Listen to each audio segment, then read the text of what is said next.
Hello दोस्तों, वापस से एक और न्यू वीडियो में सभी का दिल से स्वागत करता हूँ। हर एक बार की तरह आज एक बार फिर से मैं लव स्टोरी लेके आया हूँ, जिसे आप लास्ट तक सुनिएगा, ऐसी मेरी रिक्वेस्ट है। तो शुरू करते हैं आज की लव स्टोरी। दोस्तों, शुरू करने से पहले मैं आपको बता देता हूँ कि ये कहानी का पहला पार्ट है। तो शुरू करते हैं आज की कहानी का पहला पार्ट। यह शहर के सिविल लाइंस मोहल्ले में उस दिन लग रहा था कि सभी घरों में एक साथ शादियाँ हो रही है। सारे पापा लोग दफ्तर से जल्दी आ गए थे। बच्चे उस दिन खेलने नहीं गए और सभी दादियां जिद करके कह रही थी कि हमें भी जाना है। अरे कहाँ जाना है भाई सबको आज? पप्पू प्रेस वाले ने अपने बेटे जूनियर पप्पू से पूछा।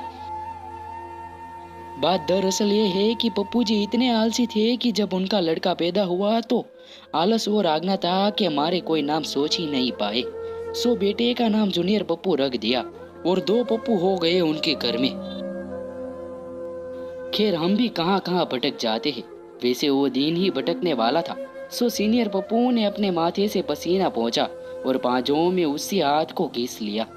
फिर अपने प्रेस का ढक्कन उठाकर उसमें कोयल डाला और जमीन पर पड़ी चादर पर 56 साड़ियों के गटूर को देखा। फिर जूनियर पप्पू से कहा, लड़के हम तुमसे फिर से कुछ पूछ रहे हैं, आज कहाँ जाना है सबको? 56 साड़ियाँ तो हमने तब भी प्रेस नहीं की थी जब इंदिरा गांधी की मोटर याद शहर की सड़क पर आई थी। आखिर मांजरा क्या है? जूनियर पप्पू अखबार पर तरीके तरीके के जानवरों की तस्वीरें खींच रहा था। कुछ जानवर तो ऐसे थे कि ऊपर वाले की बनाई कुदरत में दिखाई भी ना दिए हो कभी। उसने सिर उठाकर अपने पिता की तरफ देखा तक नहीं और बोला, हमें क्या पता कि सब कहाँ जा रहे हैं। धूर्त था वो। असल में सब पता था उसे।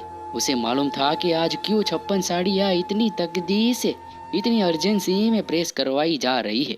उसे मालूम था कि उसकी उम्र के मोहल्ले के सारे लड़के आज क्यों क्रिकेट खेलने नहीं आए, क्यों ये चाट वालों के ठेलों का कारवा शिवाजी की फौज की रफ्तार से परेड ग्राउंड की ओर चला जा रहा था। जूनियर पप्पू अपनी जगह से उठा और अपने बाप की प्रेस की हुई गहराई साड़ियों का बंडल उठाया और बोला, हम ये बांट के आते हैं। हमने बताया था ना आपको कि दूध था। जूनियर पप्पू वहां से हिचक लेने की तैयारी कर रहा था ताकि बाकी साड़ियां बाप को बांटनी पड़े। उसने 11 साड़ी ऐसे बांटी कि जैसे बाढ़ के बाद एजेंसी वाले खाने के पैकेट बांटते हो। फिर उसने जेब से एक 4 इंच की कंधी निकाली, हाथ में थूक लगाकर बाल सेट किए और चल पड़ा बाकी सैकड़ों लोगों की तरह परेड ग्राउंड की ओर। सिविल लाइंस के इतिहास में आज बहुत बड़ा दिन था। आज याद शहर की सबसे बड़ी कलाकार जूनियर पप्पू जैसे हजारों दिलों की धड़कन हिना अपनी स्पेशल ऑर्केस्ट्रा पार्टी के साथ रंगारंग कार्यक्रम प्रस्तुत करने जा रही थी। परेड ग्राउंड में तो समझो कि जैसे बलवा हो रहा था। रेलम पेलम ठसा ठसी एसीपी के कम से कम 25 जवान डंडे लेकर ड्यूटी कर रहे थे, चौकन्ने होकर खड़े थे और साथ साथ ये भी सोच रहे थे कि उनकी भाभियों, मामियों, साचियों को जाने पास मिले कि नहीं। अगर जवानों की ही भाषा में कहे तो स्थिति तनावपूर्ण तो थी, लेकिन नियंत्रण में थी। मैदान में एक और भव्य स्टेज बनाया गया था। चमचमाती लाइटें, कार्डबोर्ड के चांद और तारे, लाल साटान के पर्दे और साइड में लड़कियों का एक बड़ा सा पोडियम जिस पर सुनहरे अक्षरों में लिखा था, जनता टेट हाउस एंड साउंड सर्विस। दूसरी ओर चाट वालों की बिक्री तो ऐसे हो रही थी कि जैसे आज के आज ही लखपति हो जाएंगे। बगल में बुढ़िया के बाल बिक रहे थे। बुढ़िया के बाल यानी गुलाबी कैंडी फ्लॉस। गन्ने के रस वाले के ठेले पर तो ऐसी भीड़ थी जैसे अमृत बिक रहा हो और आखिरी दिन वो खरीद कर पी लेने का भीड़ बेचैन हो रही थी। एक लफंगा मुना लड़का दूसरे लफंगा मुने लड़के से बोला, क्यों जी, वो आएगी आज? इन्हीं लोगों ने लिया दुपट्टा मेरा। दूसरे लफंगे ने बड़े अधिकार से जवाब दिया, पागल हो गया है क्या? उस गाने के बिना भी कोई हिना ऑर्केस्ट्रा नाइट पूरी हुई है भला? पिछले साल तो मैंने उस गाने पर 160 रुपये लुटाए थे, वो भी 10-10 की पत्तियों में। कुछ लोगों ने तो बेसब्री में मत जमकर सीटियां भी बजाना शुरू कर दिया। भीड़ का मूड देखते हुए एक दुबला पतला आदमी बड़े बड़े लाल चेक्स वाली बुशर्ट और पीले बेल बॉटम में स्टेज पर आया और माइक को एग्जिट करने के बाद बोला, भाइयों और बहनों, बस कुछ ही देर का इंतजार और स्टेज के पीछे पधार चुकी है याद शहर की सबसे बड़ी फनकारा हिना। ऑर्केस्ट्रा पार्टी ने कुछ सन सन करके लोगों का ब्लड प्रेशर हाई रखने की कोशिश की। तालियां बजने लगी।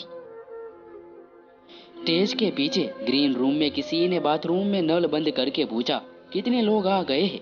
किसी मुनियम टाइप आदमी ने जवाब दिया, मैडम 2-3 हजार हो गए। फिर बाथरूम के दरवाजे से वो 22-23 साल की हसीना गोटे जरी वाली ड्रेस में निकली। वही हसीना थी जिसका उस शाम को इंतजार था। हिना ने कहा, जब 5,000 हो जाए तो बताना। ये हिना ऑर्केस्ट्रा नाइट है, कोई गांव की नोटंकी नहीं। सिविल लाइंस की उस सहल पहल से करीब 5 किलोमीटर दूरी गली नंबर 27/11 में एक बड़े से मकान के छोटे से कमरे में एक आदमी ध्यान से कुछ लिख रहा था। ये था याद शहर का एक उभरता हैंडसम शायर, कबीर समथिंग। नाम सही से याद नहीं उसका पूरा। नया नया शायर था, पेशे से डिग्री, कॉलेज में अंग्रेजी का लेक्चर था और रात को अपने कमरे में बैठकर कुछ और ही बन जाता था। वो दुबला पतला, अच्छी शक्ल सूरत वाला अनाड़ी शायर एक नई गजल लिख रहा था और मुशायरा स्टाइल प्रैक्टिस कर रहा था। मैं तेरे प्यार का जहर चला हूँ पीने, अब मुझे ये जिंदगी है वैसे भी गवारा नहीं।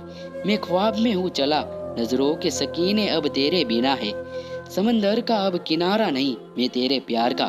तो दोस्तों, ये कहानी यहाँ समाप्त नहीं होती है, ये कहानी आगे भी और है और आगे की कहानी हम जानेंगे इसके दूसरे पार्ट में। तो दोस्तों, वीडियो कैसी लगी कमेंट करके जरूर से बताइएगा। मिलते हैं ऐसी एक वीडियो के साथ दोबारा, तब तक अपना ख्याल रखिएगा। जय हिंद, जय भारत। दोस्तों, वीडियो पसंद आई हो तो लाइक का बटन जरूर से दबा देना। चैनल पर नए आए हो तो सब्सक्राइब जरूर कर देना, नोटिफिकेशन भी ऑन कर देना।